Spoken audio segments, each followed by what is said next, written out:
You're listening to episode 110 of The Secular Buddhist.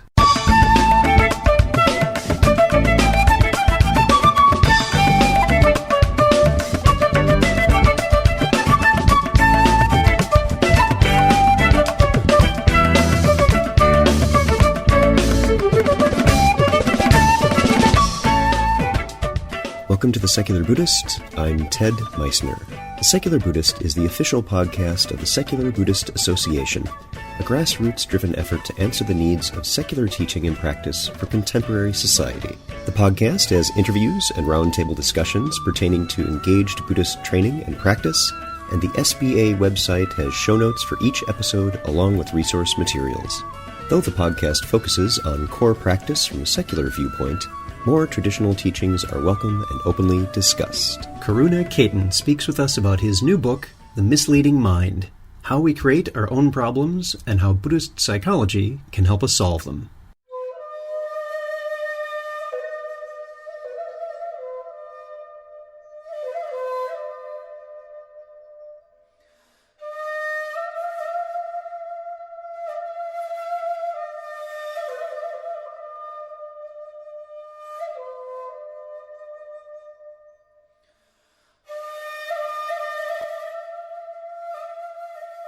East meets West. In our global society, that interaction is happening more and more, and the lines between the two are no longer so straight and defined as they once were. There are many reasons for this, of course, including the benefits of the digital age in its ability to share information with a geographically dispersed audience. But more than that, it is the people who do the practice and integrate traditional teaching with modern life that carry the banner of this merging of seemingly different approaches. For over 20 years, Karuna Cayton has worked as a psychotherapist, business psychologist, and coach to help people achieve a more balanced life.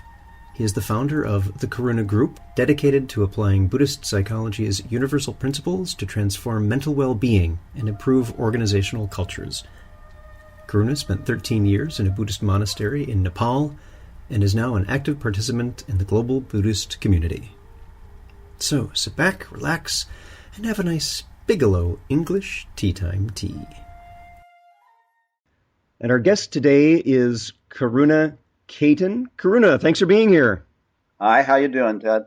Good, glad to have you here. We're going to be talking about your new book, Misleading Mind. And again, I want to thank Kim Corbin for getting this on my radar. But before we go into that, Karuna, if you would tell us about your background, because it's a very interesting mix of practices and cultures. I'm glad you asked me that, Ted, because I think with any content that we share for, in terms of public speaking or writing, really it's so important to have the information situated so that you know where it's arising from. So I do believe that we need to understand context and the situation from where it rises from.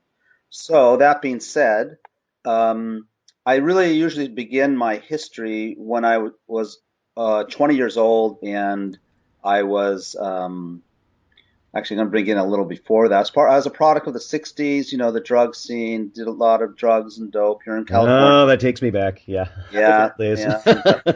It wasn't bad, but it wasn't enough. And anyway, somehow I found myself really being drawn to meditation. And in those days, all I could find was yoga, which was great.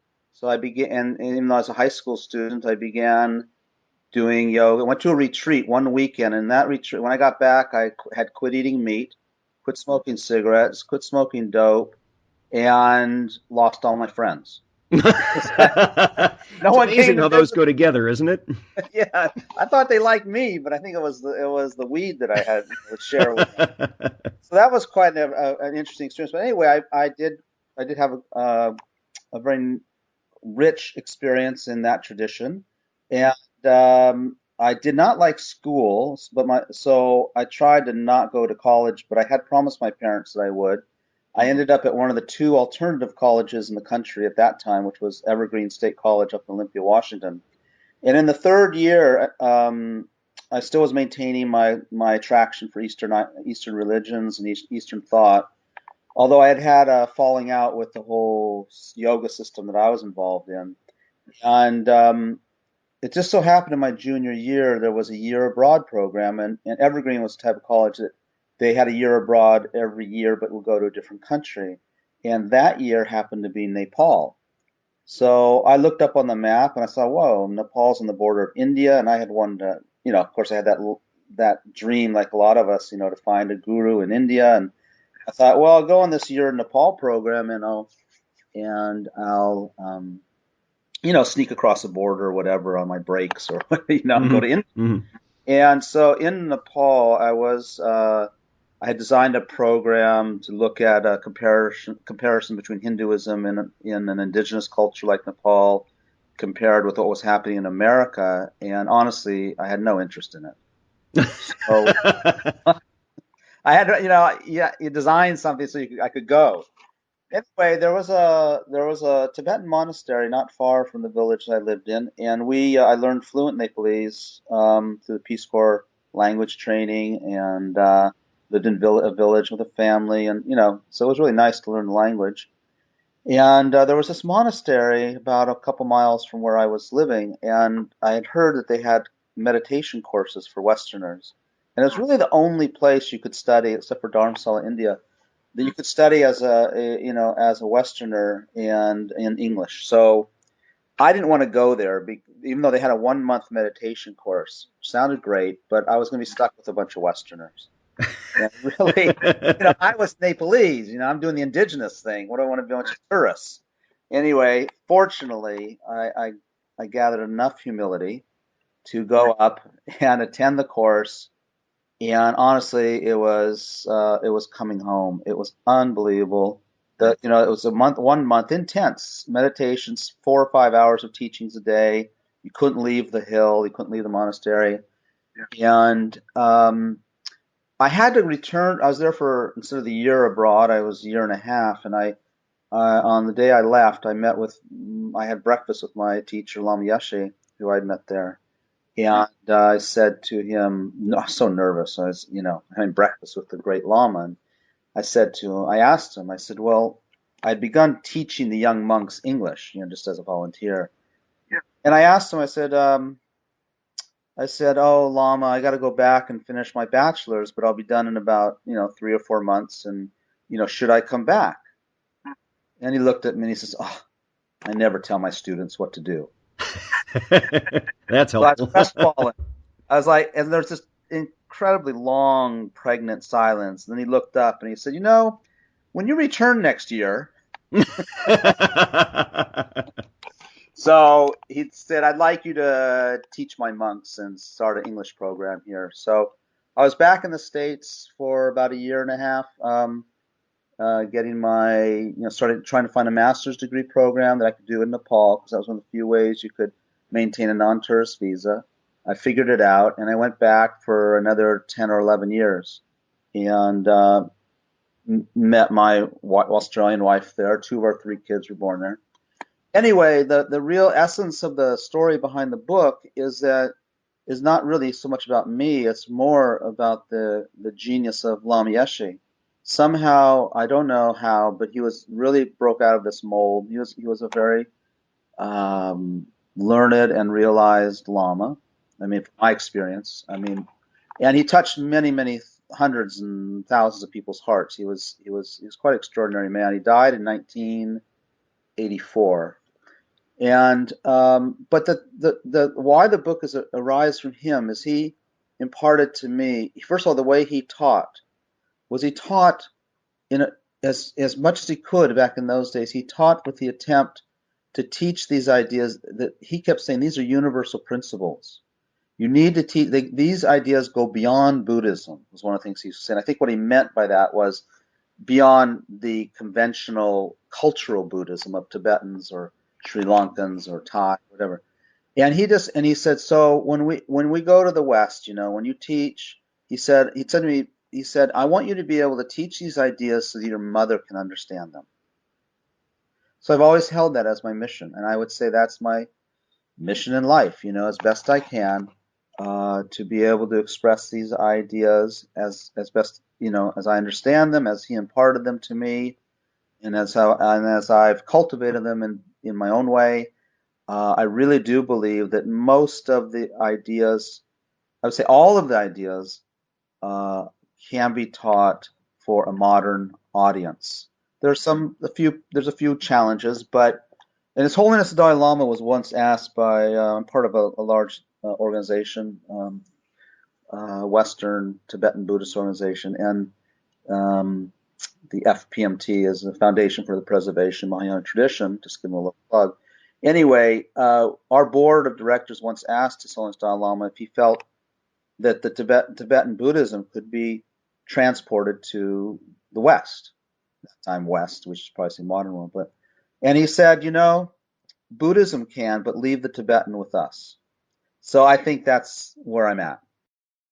That ties in very well. I had mentioned before we started the interview, there were a number of quotes that I took this book along with me when I went to the Wisdom 2.0 conference, and I highlighted certain passages in it.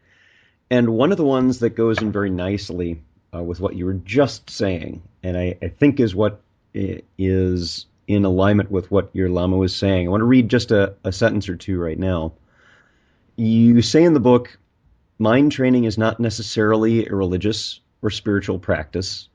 It does not rest on accepting certain religious beliefs or adopting particular terminology.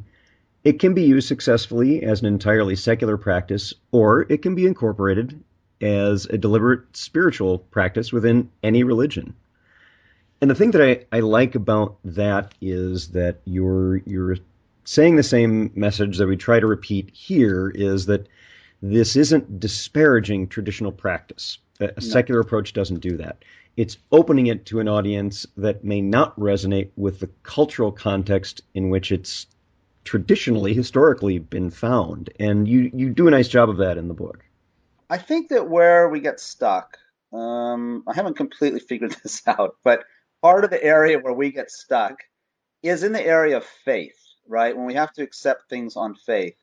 And in traditional Buddhist practice, even from what I can see universally through the what do you call it, through all the different cultures, there is an element of faith. Now, some cultures are more focused on the faith-oriented religious aspect of Buddhism. Others are less, much less, very little based on faith. But for one to advance and develop, a really refined state of consciousness, I don't know about enlightenment or liberation, but for a very refined sense of consciousness to become mentally balanced and healthy, I don't think you really need to worry about the faith-oriented side of Buddhist thought. It goes to some of the very deeper teachings that and let me just clarify, when I say faith, for me, faith is a little bit like the faith I have that airplane is going to fly. Yeah, it's confidence based on experience. It's confidence based on experience. I tell you, honest to God, I don't really know how a bunch of wires and bolts and metal stays in the air. People explain it to me, and it's, for the logic, because we want to understand it, it seems to make sense. But in another sense, there's kind of an element of faith there. And because I can't totally understand the subtle intricacies, but I have faith that the logic is sound. Yeah, we trip up over the word saddha in Pali, and I don't know what it is in Nepalese, but there's that flavor of the word of confidence from experience rather than acceptance of something that can't be shown. Those are two very different approaches to the word we translate typically as faith, and we get gummed up in that a lot of the time. And it's not to say that accepting things on faith to help you go ahead and do the practice, that's fine. It just, for many of us, we resonate more with the confidence based on experience. We start it based on curiosity, and we develop that confidence ongoing, and that's what works best for us.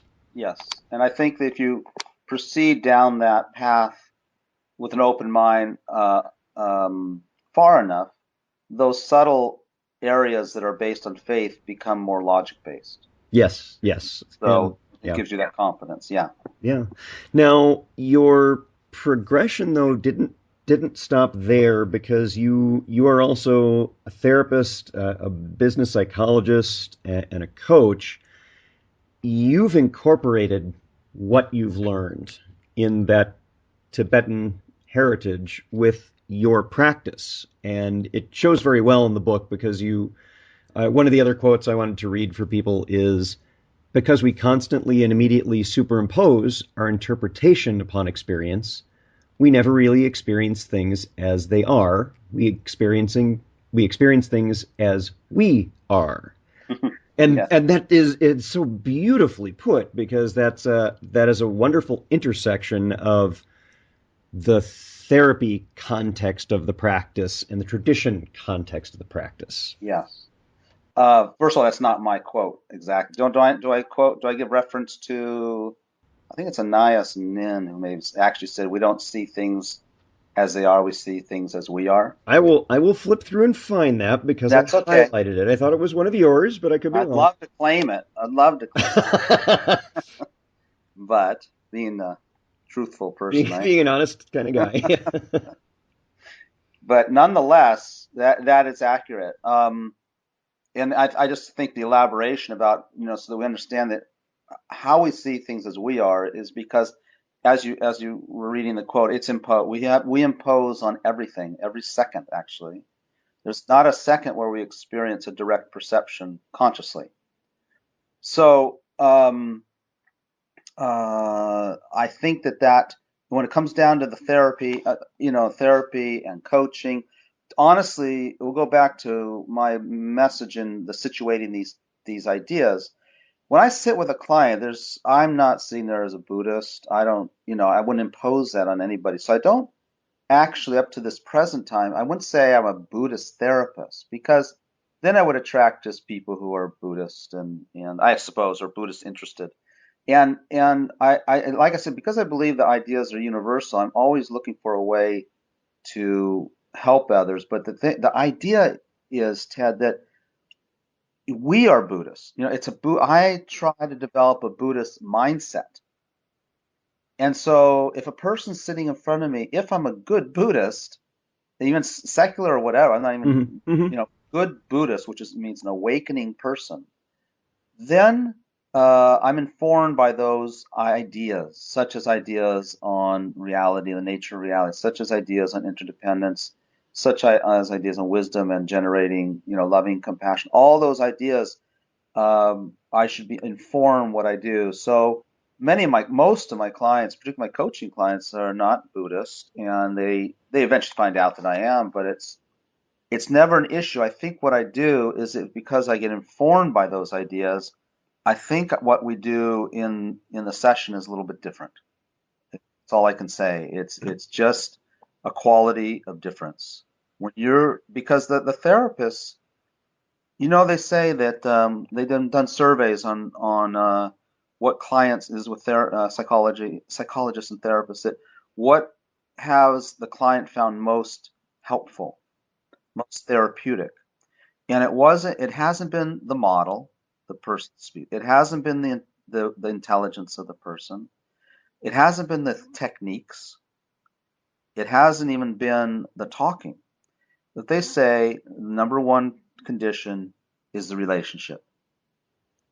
So I think of that as presence. Like, doesn't Dan Siegel talk about that? The attunement that you have. So I think and now with the study in neuroscience and mirror neurons, we're beginning to learn that just how we are has an impact on another person. Just our presence, and you feel that with people who are well evolved. I mean, I felt, I should say, the different lamas. I mean, I don't know anybody who hasn't felt some special sense of warmth being with His Holiness the Dalai Lama. Not anybody.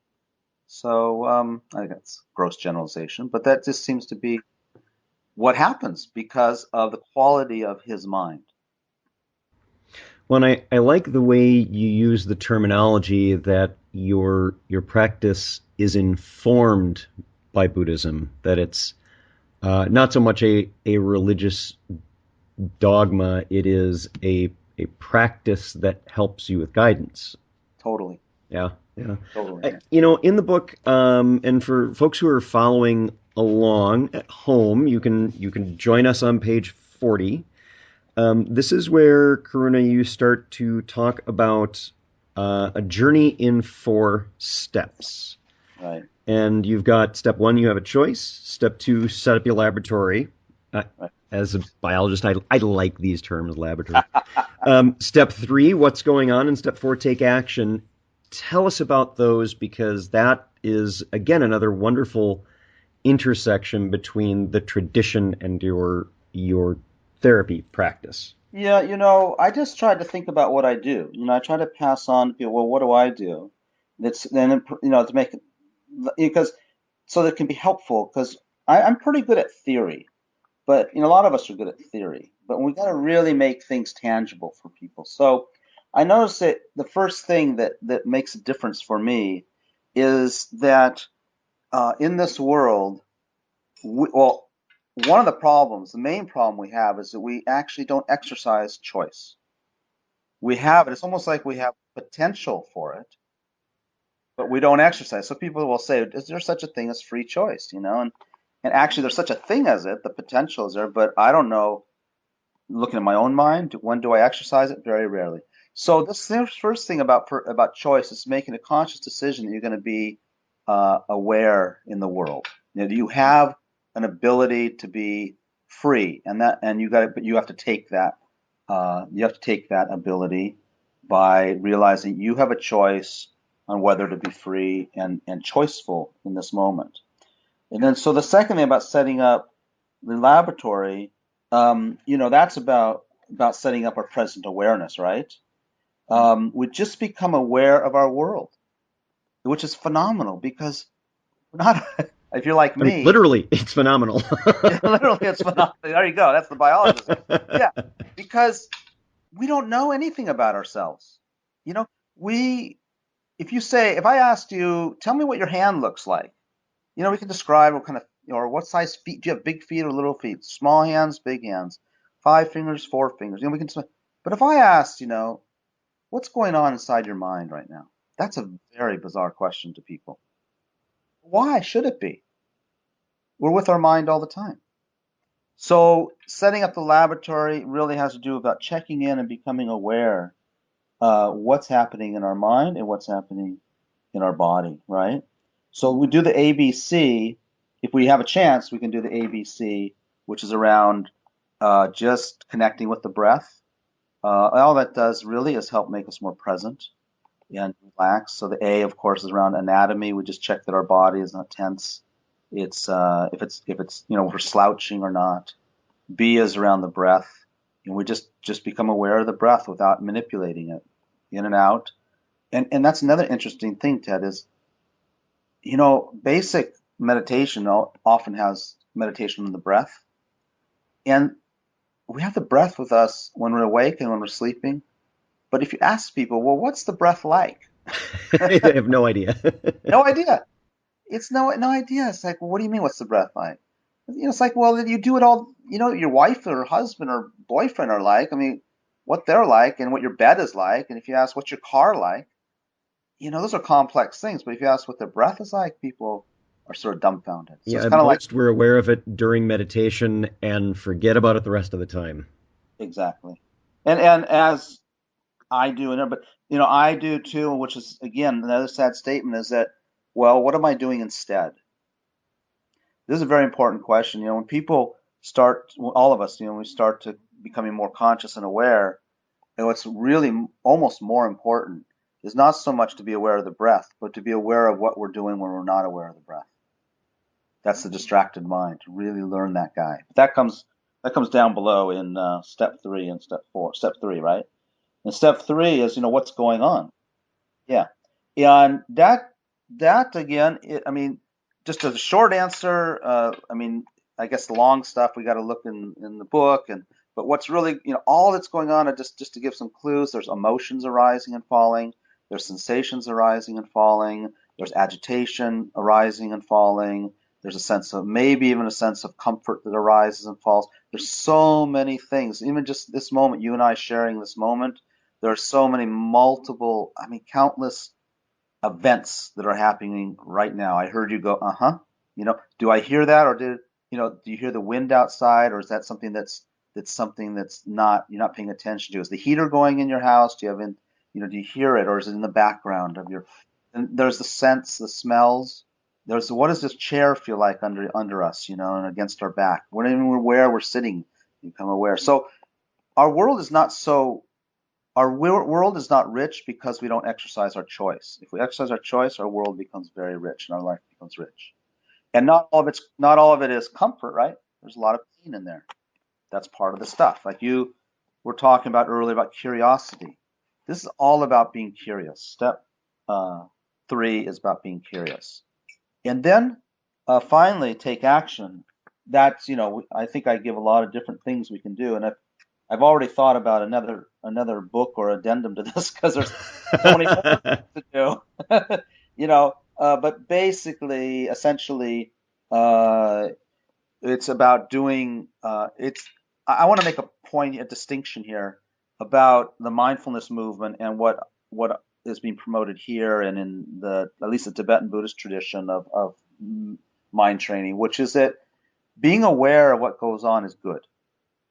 But from our point of view, that's just the beginning. Right. It's what you do with that awareness next. Exactly. And if you're a sniper or you're a cat burglar, right? That cat burglar is hyper aware. But he's using his awareness for what we consider, an inappropriate act. It's not something that produces any benefit to him or another person. So we have a choice here when we act. So we take this awareness and we apply an action, probably a mental action, but it could be physical, a mental action that bears a beneficial result. A beneficial result in this context is one that makes the mind healthier. Okay, and if we're defining health as being freer of the disturbing emotions, and so it's more balanced, and disease or lack of mental health as being the mind that's more and more disturbed, and we could go on. I could go on and on, but that's just there if that's helpful.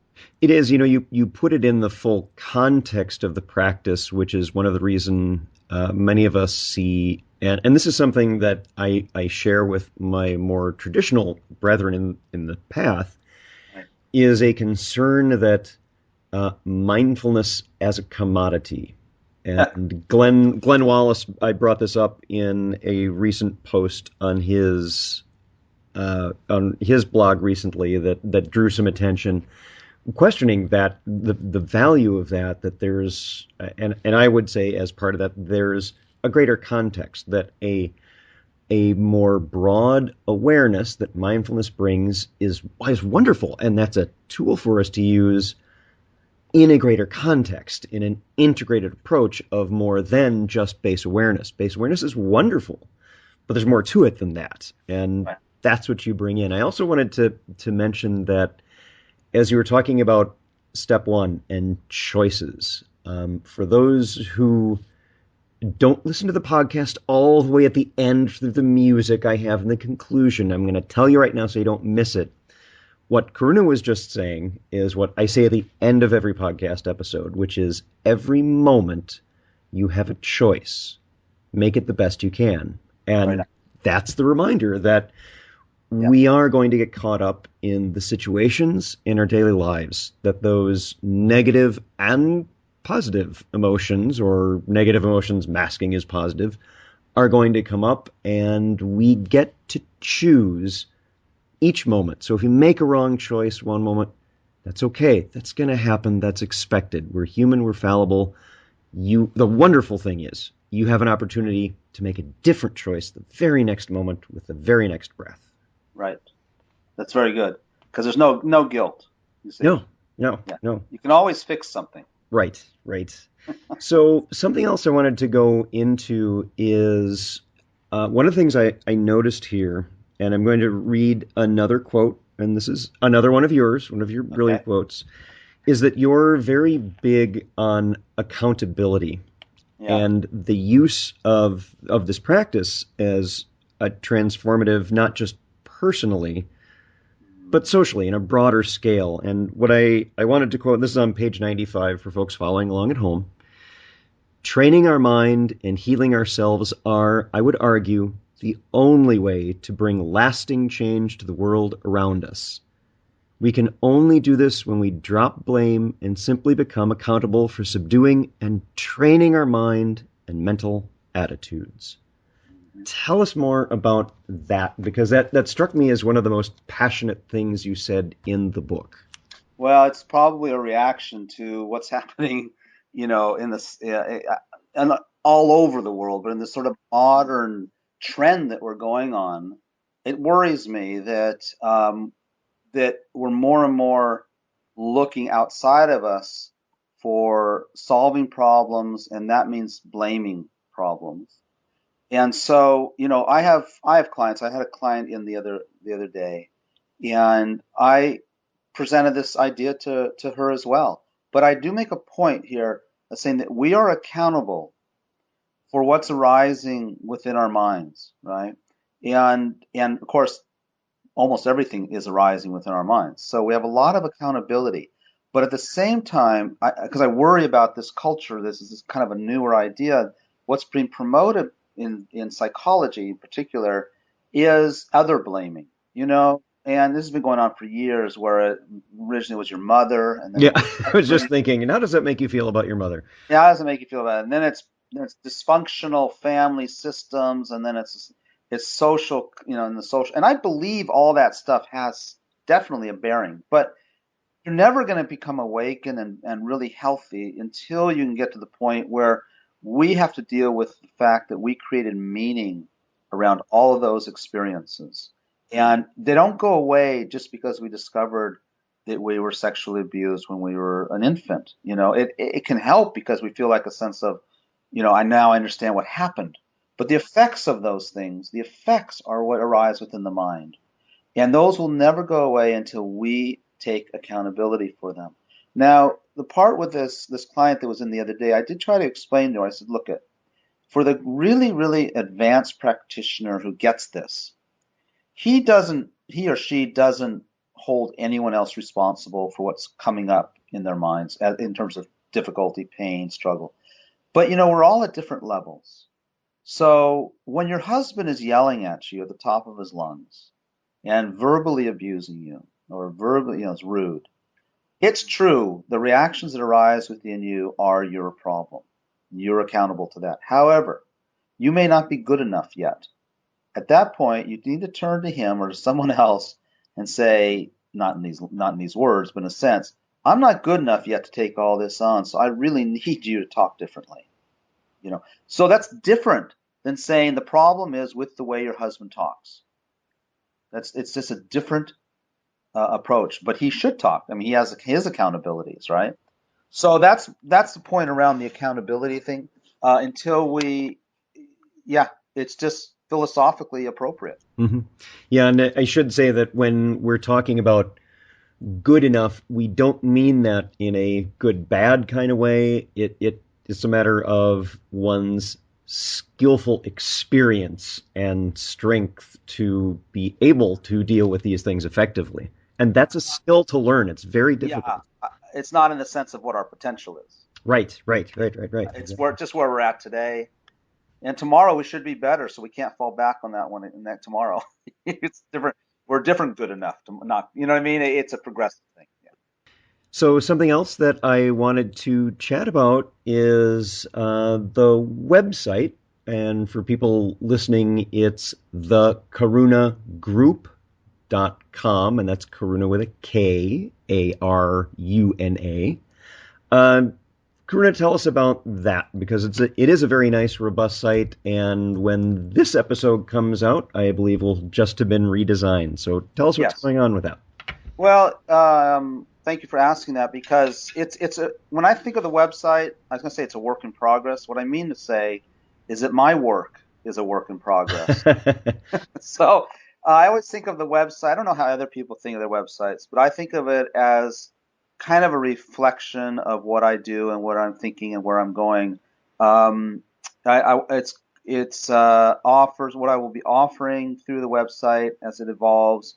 are different kinds of classes and interactions with me, coaching programs and webinars and that sort of thing. It's going to be based upon what the people want, and not so much what I'm trying to sell. I have one of my clients is very renowned, I guess you could say, or successful internet CEO in Silicon Valley. I'm very proud that he's my client, but he's not Buddhist. He's not.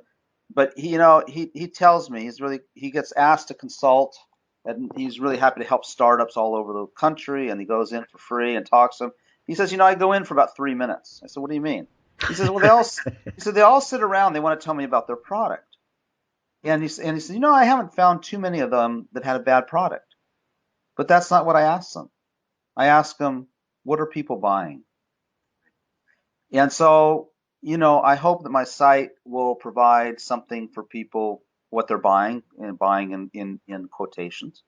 I also hope that the blog will be interesting to people. So I want the site to be interactive, and it's hopefully somewhat experimental. So that's my hope, and let's see what happens. One of the things that I'm hoping stays on it, because I'm looking at the older version right now, is you have a picture that normally when I go to sites that are about this, there's I'm an old guy, so I'm going to say a younger woman who's sitting on a mat, and she's all bendy. She's got just perfect posture, and she's real flexible. On this one, in the background of one of the pictures, you've got a middle-aged dude in a suit. He's got the jacket. He's even wearing his tie. Yeah. I resonate with that guy, so keep that picture on the new version. I'm hoping that sticks around.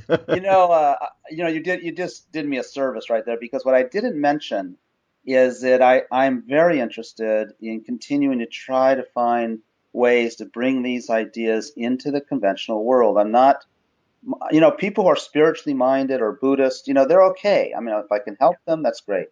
But like I said, these ideas are universal. These ideas, I believe, are immensely helpful, because they've been helpful to me. And I'm looking for avenues where we can bring these into different arenas that have large impact, that impact large cultures of people. So those are businesses, organizations, nonprofits, schools, things like that. So anyone that can help me with that, or has ideas, I can continue to do that. I also do offer a corporate-based mindfulness training that we've developed out of Denmark that's quite robust, and but among other things, those are my goals. So excellent, and thank you for bringing that up. We share that alignment, because the reason I started this podcast and the Secular Buddhist Association site, secularbuddhism.org, is to share this practice with people who would not necessarily otherwise run across it or engage with it or see the value of it, and to give permission to people who don't take on the practice in a traditional sense to say, it's okay. You're not alone. There are other folks who are practicing the same way you are. That's right.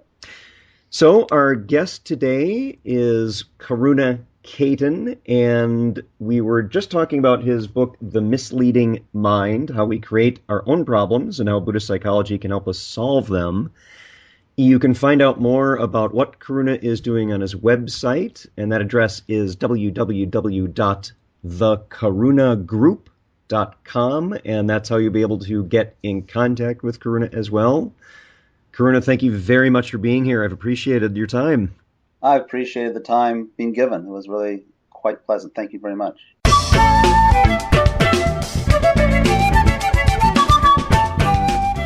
Thanks for listening. If you'd like to learn more about something you've heard in today's podcast, please come visit the SBA website at secularbuddhism.org, and you'll find an entire webpage devoted to this and every episode. Discussion about this episode can be found on the episode page itself, along with show notes. The music for The Secular Buddhist is used by permission from John Cayton Neptune's CD, Steps in Time. Additional music is provided courtesy of Monty Levinson of Taihei Shakuhachi and Rodrigo Rodriguez. Their websites are also linked on the SBA site on the About Podcast Music page. Until next time, remember, every moment you have a choice. Make it the best you can. See you next time on The Secular Buddhist.